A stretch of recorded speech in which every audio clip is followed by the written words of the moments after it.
দর্শক, স্বাগত আজ দুপুরে। আপনাদের সঙ্গে আছি আমি নুজহাত সাওম। সকল ভাষা শহীদ ও ভাষা সৈনিকদের প্রতি শ্রদ্ধা জানিয়ে শুরু করছি আজ দুপুরের আজকের আয়োজন। আজ থাকছে সংস্কৃতি, বই বসন্তে, এনটিভি অনুষ্ঠান সূচি ও দুপুরের অতিথি। প্রথমেই থাকছে সংস্কৃতি। ভূমি আর্ট গ্যালারি ও শিল্পাঙ্গনের যৌথ আয়োজনে ভূমি আর্ট গ্যালারিতে অনুষ্ঠিত হচ্ছে 12 জন শিল্পীর দলীয় চিত্রকলা প্রদর্শনী 12 স্টোরিজ। প্রতিদিন বিকেল 4টা থেকে রাত 8টা এই সময় প্রদর্শনী চলবে 20 ফেব্রুয়ারি পর্যন্ত। বাংলা একাডেমি প্রাঙ্গণ ও সোহরাওয়ার্দী উদ্যানে অনুষ্ঠিত হচ্ছে বাঙালির প্রাণের মেলা অমর একুশে বইমেলা 2025।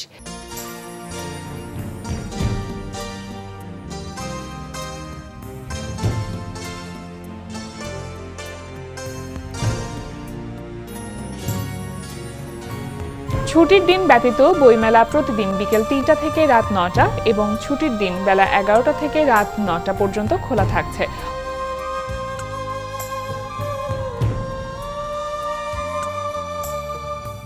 অমর একুশে বইমেলা চলবে পুরো ফেব্রুয়ারি মাস জুড়ে।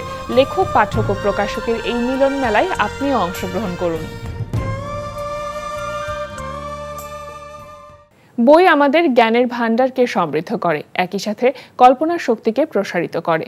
বই হলো জ্ঞানের উৎস, যা আমাদের জীবনের পথকে আলোকিত করে। প্রিয় দর্শক, অমর একুশে বইমেলা 2025-এ প্রকাশিত নির্বাচিত বই নিয়ে এবার আমাদের বিশেষ আয়োজন বই বসন্তে। প্রিয় দর্শক, আমরা আমাদের এই সেগমেন্টে অমর একুশে বইমেলায় প্রকাশিত 2টি বই সম্পর্কে জানাবো। সাগর খান অরুণের অলঙ্করণ ও প্রচ্ছদ ডিজাইনের দোলন থেকে প্রকাশিত হয়েছে ফারুক হোসেনের গল্পগ্রন্থ অফিস অফিস খেলা। রাজীব দত্তের প্রচ্ছদ ডিজাইনে আদর্শ থেকে প্রকাশিত হয়েছে সালাউদ্দিন শুভ্রর উপন্যাস আজাদি। এবার এনটিভি অনুষ্ঠান সূচি। এবার জানিয়ে দিচ্ছি এনটিভি রাজরাতের বিশেষ বিশেষ অনুষ্ঠানগুলির সময়সূচি।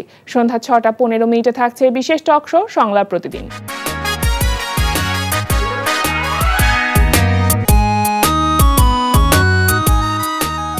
রাত 8টা 20 থাকছে শফিকুর রহমান শান্তনুর রচনায় সাজিন আহমেদ বাবুর পরিচালনায় ধারাবাহিক নাটক ঘরের শত্রু বিভীষণ। জেনি একটা সিদ্ধান্ত নিয়েছে, আমাকে জানাতে বলেছে। বলে দাও, ওর যে কোনো সিদ্ধান্তের সাথে একমত। কোনো কিছু না শুনে না জেনেই বলে দিলেন? হ্যাঁ, আমি জানি তো ও একটা ম্যাচিউরড মেয়ে। ও কি কোনো চিন্তা ভাবনা না করেই একটা সিদ্ধান্ত নেবে? নেয়নি। ওর সিদ্ধান্ত আসলে একটা না, দুটো। কি? প্রথম সিদ্ধান্তটা হলো জেনি আমাকে আর্জেন্টিনা নিয়ে যেতে চায়। বাহ বাহ, ভালো কথা। ঘুরে এসো। এই ঘোরাঘুরি করলে মনটা ভালো থাকে। জেনি আমাকে ঘুরতে নিয়ে যেতে চায় না, একেবারে নিয়ে যেতে চায়। না না, নিতে যদি জেনি চায়, হ্যাঁ, আব্বা আর নতুন আম্মারে নিয়ে যাও। রাত 9টায় থাকছে টার্কিশ ধারাবাহিক কুরুলুস ওসমান গাজী। রাত 9টা 40 থাকছে একক নাটক। Good morning. আপনি? আপনাদের চা নিয়েছিলাম। আপনার চার গুল্লি মারি। আমি মাত্র ঘুমিয়েছি, কেন আমাকে এত সকালে ঘুম থেকে তুললেন? ভোরবেলা ঘুমাতে যান, দুপুরবেলা ওঠেন, সবই তো উল্টো। এরকম নিয়ম হলে তো কখনোই শরীর মন ভালো থাকবে না। আচ্ছা, অসুস্থ আপনি না আমি? আপনি আমাকে জ্ঞান দিচ্ছেন কেন? নিজে তো ঠিক মতো একটা রাস্তা পার হতে পারেন, আবার আমাকে জ্ঞান দিতে আসছে।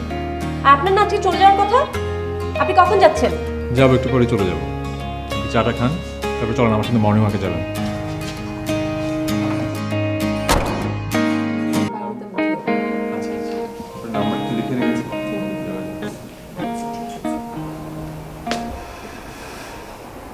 আপনি এখনো যাননি? আসলে মানে করছেন কেন? সুস্থ তো হয়ে গিয়েছেন, যাচ্ছেন না কেন? আরে সায়রা, এমন করছিস কেন? রাখো তো ফুপু, সেই প্রথম দিন থেকে বিরক্ত করছে। সকালে ঘুম থেকে উঠিয়ে জ্ঞান দেওয়া শুরু করেছে, এখন যাবে বলে যাচ্ছে না। আমি আসলে যাবার জন্য রেডি হয়ে বসে আছি, এখনই বেরিয়ে যাব। আপনার জন্যই অপেক্ষা করছিলাম। আপনি আমাকে বাসায় নিয়ে আসলেন, সুস্থ করলেন। আপনাকে থ্যাংক ইউ না বলে যাই কীভাবে?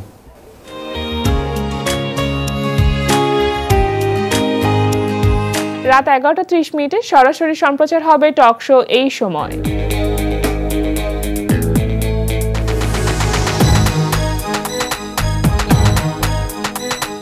এই ছিল এনটিভির আজ রাতের বিশেষ বিশেষ অনুষ্ঠানগুলির সময়সূচি। এবার দুপুরের অতিথি। প্রিয় দর্শক, আমাদের আজ দুপুরের অতিথি কবি ও গবেষক ইমরান মাহফুজ। শুভ দুপুর ভাইয়া। শুভ দুপুর। কেমন আছেন? বেশ ভালো। বইমেলার মাস আসলে মনে হয় আমাদের ভালো থাকাটা একটু বেড়ে যায় কিছুটা। মহান ভাষার মাস, বইমেলার মাস, ফেব্রুয়ারি মাস আসলে যখন আমাদের একটা আনন্দটা কাজ করে, এই যে ভাষার মাস যেহেতু বলছিলাম, এবং বাংলা ভাষা নিয়ে কাজ করছেন আপনি, যখন বইমেলার মাসে নিজের বই প্রকাশিত হয় তখন কেমন লাগে? আমার বইয়ের একটা ক্যারেক্টার হচ্ছে শুধু ফেব্রুয়ারিতে নয়, আমি পুরো বছরই বইয়ের কাজ করি। ফলে এমনিতেই ফেব্রুয়ারি মাসটা আমাদের জন্য শোক এবং আনন্দের মাস। শোক এই অর্থে যে আমাদের নাম না জানা অনেক অচেনা শহীদ হয়েছেন, চেনা মানুষ তো আছেনই, তাদের জন্য শোক। আর আনন্দ হচ্ছে তাদের শোকে, তাদের অবদানে আমরা বাংলা ভাষায় লিখছি। একই সঙ্গে খারাপ লাগা, এই বাংলা ভাষা আমরা এখনো রাষ্ট্রীয় সর্বত্র পৌঁছাতে পারিনি। যে ২১-এর চেতনা থেকে বইমেলা শুরু, সেই ২১-এর চেতনা কতটুকু লালন করতে পারছি বলে মনে করেন? 1% হয়তো পারছি অথবা পেরেছি। প্রায় অনেক অংশে হতাশার কথাই বলতে হয়। আজও উচ্চ আদালত, উচ্চ শিক্ষায় আমাদের বাংলা ভাষা সর্বত্রভাবে আমরা ব্যবহার করতে পারিনি। সবাই ভাষার কথা বেশিরভাগ এই মাসে এলে বলে, কিন্তু এটাকে কেউ কেউ বলছে মাতৃভাষা দিবস বা মাতৃভাষার জন্য লড়াই, কিন্তু এটা ভুলে যায় এটা কিন্তু রাষ্ট্রভাষার জন্য লড়াই ছিল। 47-52 আগেও আমরা আমাদের মায়ের সঙ্গে যেভাবে কথা বলেছে আমাদের পূর্বপুরুষরা, এতে কোনো ব্যত্যয় ঘটেনি। ব্যত্যয় ঘটেছে রাষ্ট্রীয় ভাষা, আমাদের অর্থনীতির যে টাকার যে ছাপা, তার আইন আদালতের ভাষা নিয়ে আলাপটা ছিল। ধীরেন্দ্রনাথ দত্তকে আমরা স্মরণ করি, আবুল মনসুর আহমদকে স্মরণ করি। অর্থাৎ রাষ্ট্র ওই ভাষাটাকে যেন ওন করে। পাকিস্তানের সঙ্গে আমাদের লড়াইটা সেই জন্যই ছিল। আজ আমরা স্বাধীন, কিন্তু আমাদের ভাষা এখনো চিন্তার কাছে পরাধীন। ফলে আদালত, উচ্চশিক্ষা, অন্য কাঠামোতে আমলাতান্ত্রিক যেসব পরিভাষা আছে, আজও আমরা বাংলাকে দ্বিতীয় ভাষা হিসেবে ব্যবহার করছি, কখনো তৃতীয়। এটা অত্যন্ত শহীদ পরিবারের জন্য, বাংলা ভাষার লেখকের জন্য আহত হওয়ার বটেই। একদম দুঃখজনক বিষয়টি।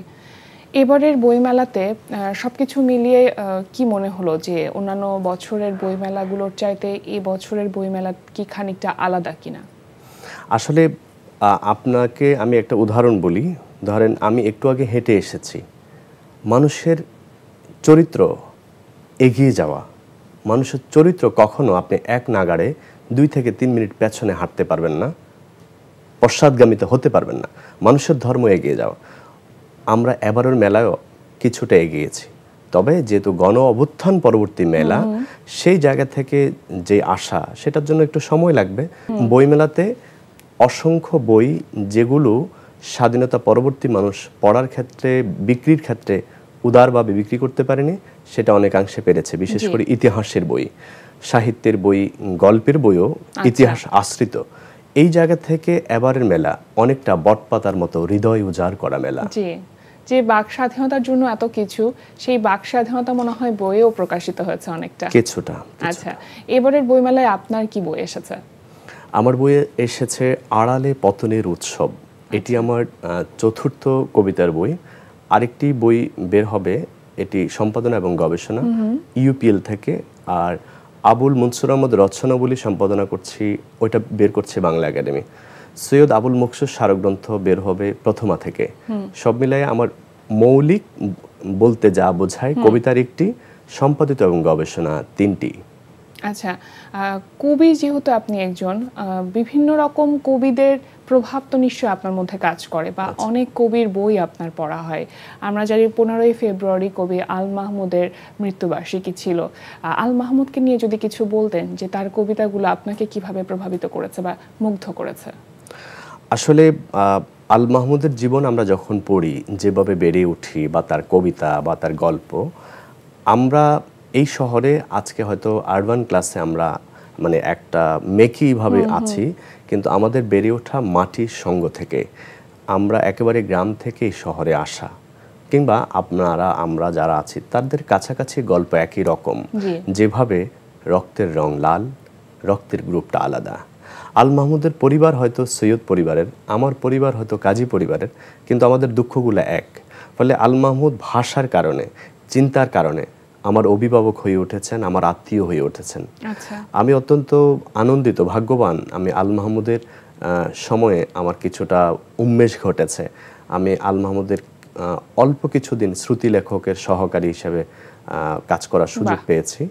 তো আল মাহমুদকে আমরা যে কারণে মনে রাখব, আল মাহমুদের সময় অসংখ্য রাষ্ট্রপতি ছিল, আল মাহমুদের সময় অসংখ্য প্রধান বিচারপতি ছিল, কিংবা প্রধানমন্ত্রীও ছিল। আমাদের প্রজন্ম তাদেরকে ভুলে গেছে, ভুলে যাবে, কিন্তু কবিদেরকে মানুষ মনে রাখবে তার এক জীবন আগুনে পোড়ানোর কারণে, জীবনটাকে শেষ করে দিয়েছে ভাষা এবং কবিতার কারণে। ফলে আল মাহমুদ আমার কাছে তার ভাষা, চিন্তা, একই সঙ্গে তার জীবনা আদর্শে আংশিক 2000-এর পরের নয়, তার আগে তিনি আমাদের যে মধ্যবিত্ত, নিম্ন মধ্যবিত্ত পরিবারের যে কণ্ঠস্বর হয়ে উঠেছেন। তবে আল মাহমুদের ক্ষেত্রে পাঠকদেরকে আমি সতর্ক করব, আল মাহমুদ হচ্ছে কাঁটা যুক্ত মাছ, অনেক সুস্বাদু, দেখে শুনে খেতে হয়। আল মাহমুদের অনেক নাম এবং বদনাম আছে, যেভাবে হুমায়ুন আহমেদের আছে। তবে আমরা বিচার করব শিল্পী এবং শিল্প, ব্যক্তি মানুষ এবং তার কীর্তি। ধরুন আপনার সঙ্গে আমি এত সুন্দর করে কথা বলছি, হয়তো আমি তত সুন্দর নই, আপনি অত সুন্দর নন। তাহলে আমরা এই যে সুন্দর চর্চা করছি, আমাদের আলাপটা তো দরকার ছিল সুন্দরের চর্চা, কিন্তু আমাদের এখানে এই সমাজে চর্চা হয় ব্যক্তি চর্চা, ব্যক্তি পুজো। সেটা রাজনীতির ক্ষেত্রে, সাহিত্যের ক্ষেত্রে, সমাজে একে অন্যের পরিচিতির ক্ষেত্রে। একটা উদাহরণ দিলে ক্লিয়ার হবে।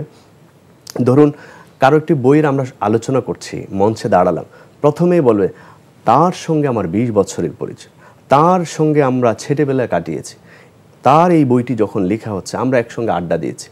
অথচ এই 3টি লাইন না বলে সরাসরি আপনি তার কবিতায় প্রবেশ করার কথা ছিল, কথা ছিল তার গানে প্রবেশ করা, কথা ছিল তার বাক্যে প্রবেশ করা, কথা ছিল তার শব্দের গাঁথনিতে, পটভূমিতে প্রবেশ করা। এই যে না করার পেছনে আমরা মৌলিক সাহিত্যকে হারিয়ে ফেলছি। ঠিক এই জায়গায় আল মাহমুদ অনন্য হয়ে উঠছেন তারুণ্যের কাছে, আমাদের কাছে। আমি শেষ করছি আল মাহমুদের প্রসঙ্গটা এইভাবে বলে, আল মাহমুদ হচ্ছে কাঁটাযুক্ত মাছ, তাকে খুব সতর্ক হিসাবে যেমন খেতে হয়, কিন্তু খুব মজা। এই অর্থে মজা, কারণ বাংলা ভাষায় শামসুর রহমান, আল মাহমুদ, জীবনানন্দ কিংবা জসিমউদ্দিন, এরা হচ্ছে আমাদের পাটাতন। এদের উপরে দাঁড়িয়ে আমাদের সাহিত্য এবং তারুণ্য নতুনভাবে আবির্ভূত হবে। কি দারুণ করে বললেন। একটু আপনার শৈশবটা সম্পর্কে জানতে চাই, যে লেখালেখির সাথে আপনার সম্পৃক্ততা কিভাবে হয়েছিল? আমি স্মরণ করছি আমার মা বিলকিস এবং আমার বাবা আলমকে। আমার বাবা বিনা বেতনে শিক্ষকতা করতেন, আব্বা এখনো আছেন। দাদা বলেছিলেন যে আমি তো অর্থের কারণে পড়তে পারিনি, তুমি অর্থ না নিয়ে মানুষকে পড়ানোর ক্ষেত্রে চিন্তা করো। আচ্ছা। ফলে বাবা ইমামতি করেছেন, মসজিদের খতিব ছিলেন। আমরা মক্তবে পড়েছি, মাদ্রাসায় পড়েছি, পরে স্কুল কলেজ যখন যেখানে পড়েছি, আমরাও শিক্ষাবৃত্তি অথবা বিনা বেতনে পড়ার জায়গাগুলো খুঁজে নিতাম, কারণ আমার বাবার নগদ আয় ছিল না। সবচেয়ে ভয়াবহ সংকটটা মোকাবেলা করেছেন আমার মা। যে ঘরের প্রধানের আর্থিক নগদ উপার্জন থাকে না, তাহলে ওই ঘরের গৃহিণী কিংবা গিন্নির অবস্থা কেমন? আমরা 7 ভাই বোন। তো ফলে আমরা ছোটবেলা থেকে সংকটটা দেখেছি, আর এখন যখন একটু আনন্দিত হয় তখন এই আনন্দ দ্বিগুণ হয়। একটা উদাহরণ দিই, ধরুন আমরা পত্রিকা পড়তাম কিভাবে? আম্মার জন্য খুবই কম দামের বাবা কাপড় কিনতেন, অথবা খালারা বা মামারা দিতেন। ওই কাপড়ের সঙ্গে যে পত্রিকা থাকতো, আমরা কিন্তু পত্রিকা ওইটা পড়তাম। তো আব্বাকে আমি একসময় বললাম যে আমরা তো এই পত্রিকা পড়ি, কিন্তু আজকের পত্রিকা কোথায়? তো আব্বা বলতেন যে তুমি যেদিন যে পত্রিকা পড়ো সেটাই তোমার আজকের পত্রিকা। কখনো আমরা খাবার খেলে কথা প্রসঙ্গে জীবনের গল্প বাবা বলতেন, কার কাছে কিভাবে তিনি বেড়ে উঠেছেন, কার থেকে তিনি কিভাবে লেনদেন করেছেন। তখন গায়ে একটা চিমটি দিয়ে বলতেন, আমি তোমাকে চিমটি দিলাম, ব্যথা পেলে তুমি, বাবা হিসাবে আমি বলতে পারলাম আমার ছেলে ব্যথা পেয়েছে। তেমনিভাবে own your life, own your decision and own your feelings.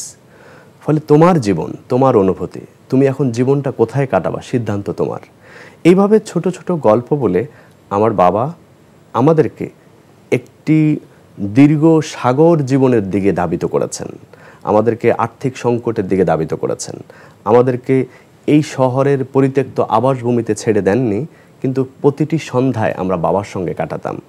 আমাদের একটা বাড়ির বড় বৈশিষ্ট্য হচ্ছে আমরা একসঙ্গে খাবার দাবার করতাম। বিশেষ করে সন্ধ্যার পরে আমাদের খাবার খেতে লাগতো 1-1.5 ঘন্টা। গল্প করছি, কথা বলছি, এই ওটা বলছে ওইটা বলছে, একটি মাছের মাথা 3 জনে ভাগ করে খাচ্ছি। এই যে শৈশবের রঙিন জীবন, আমি বলছি না এখন সেটা নেই, এক একজনের পরিবারের গল্প এক এক রকম। আমি আপনাকে আগেই বলেছি, আমরা যেহেতু সংকটে বেড়ে উঠেছি, আমাদের কাছে একটু ছোট্ট বিন্দু পরিমাণ আনন্দটা আমাদের কাছে দ্বিগুণ হিসেবে ধরা দিত। আমরা একটি পাঞ্জাবি কিনে আমি 1 সপ্তাহ ব্যবহার করতাম, আমার ভাই 1 সপ্তাহ ব্যবহার করতো।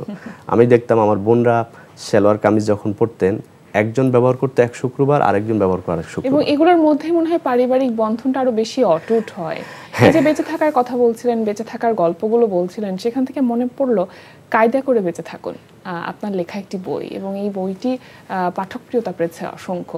কেমন লাগে যখন নিজের বইগুলো পাঠকপ্রিয়তা পায়, জীবনের উপলব্ধিগুলো যখন আপনি শব্দে প্রকাশ করেন এবং সেগুলো পাঠক গ্রহণ করছে এত সুন্দরভাবে? এটা প্রথমত একটা ভয়ের কারণ। এই অর্থে ভয়ের কারণ, এটা আমার আব্বা বলেন যে মানুষ যখন অনেক বেশি প্রশংসা করে তখন আড়ালে তার পতন থাকে। ফলে আমার একটা সৃষ্টি, আমার একটি লেখা মানুষের মুখে কিংবা দেয়ালে কিংবা টি-শার্টে যখন পৌঁছায়, এক অর্থে ভালো লাগে, আরেক অর্থে খারাপ লাগে যে আমি কি পরের বাক্যটাও এরকম লিখতে পারবো। ফলে এটা আমাকে চ্যালেঞ্জের মুখোমুখি করে দেয়, নিজেকে ছাড়িয়ে যাওয়াটা সম্ভব হবে কিনা। হ্যাঁ, ফলে এক্ষেত্রে আমাকে খুব প্রাসঙ্গিক করে তোলে হেলাল হাফিজ। তিনি বলতেন, আমি জনপ্রিয়তার ভয়ে লিখি না। আমি হেলাল হাফিজের সঙ্গে বেশ প্রায় 15 বছর সময় কাটিয়েছি। তো যেটা বলছিলাম, আমার এই কায়দা করে বেঁচে থাকো, সেটা আমার আব্বারই সেই বলা যে তুমি কায়দা করে বেঁচে থাকবে। কিছু মাছ আছে কাদার মধ্যে থাকে, গায়ে তার কাদা লাগে না। আমার আব্বা একটা কথা বলেন, বারবার আব্বার কথা বলছি কারণ আমি আমার জীবন শিক্ষক বাবা। তিনি বলেন যে কেউ যদি তোমাকে গালি দেয়, তুমি তার কাছে নিজে আগে ক্ষমা চেয়ে তুমি বাড়িতে ফিরবা, কারণ যে তোমাকে গালি দিতে পারে সে একটু পরে তোমার গায়ে হাত উঠাতে পারে। ফলে এই যে জীবনমুখী শিক্ষা, এই যে কায়দা করে বেঁচে থাকা, এটা মানে আপোষ নয়, এটা হচ্ছে নিজের আত্মমর্যাদা নিয়ে থাকা। আমাদের এই শহরে এসে আমি বুঝেছি কায়দা মানে ধান্দা করা। আমি এখানে বুঝেছি কায়দা মানে প্লট প্লাট, নারী বাড়ি, আড়ালে এই পতনের উৎসবের খেলার মধ্যে জড়িয়ে যাওয়া। আমার প্রথম বইয়ের নাম দীর্ঘস্থায়ী শোকসভা, দ্বিতীয় বইয়ের নাম কায়দা করে বেঁচে থাকো, তৃতীয় বইয়ের নাম খেয়াল করেন মুখোশ ভরা পাঠশালা, এবারের বইয়ের নাম আড়ালে পতনের উৎসব। সবগুলোই জীবনের প্রতি কথা, সবগুলোই রাজনীতি সমাজের সংকটের সূক্ষ্মাতি সূক্ষ্ম জায়গায় আলো ফেলার কথা বলা। ফলে ওই যে নীতি আর আদর্শ আমরা বইয়ে পড়িনি, আমরা প্রতিটা জীবন দিয়ে জীবনকে বুঝেছি। যেভাবে আল মাহমুদ বলতেন, কবিতা জীবন খেয়ে জীবন ধারণ করে। বাহ, অসংখ্য ধন্যবাদ ভাইয়া। মূলত একটি জাতির পথপ্রদর্শক হচ্ছে কবি এবং সাহিত্যিকরা। তারা যদি আদর্শ এবং নৈতিকতার মধ্যে থাকে, তাহলে একটি জাতি সেই আলো খুঁজে পাবে, পথ খুঁজে পাবে। অনেক শুভকামনা আপনার জন্য। আজকে আমাদের আয়োজনে আসবার জন্য আপনাকে অসংখ্য ধন্যবাদ। আপনাকেও ধন্যবাদ, এবং এখানে আসুক আমার চেয়ে আরও গুরুত্বপূর্ণ মানুষরা।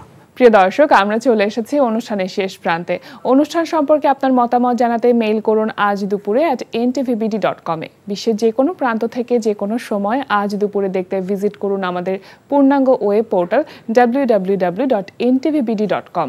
এছাড়া এনটিভি সব জনপ্রিয় অনুষ্ঠান ও খবরের আপডেট পেতে ভিজিট করুন আমাদের ইউটিউব চ্যানেল ও ভেরিফাইড ফেসবুক পেজে।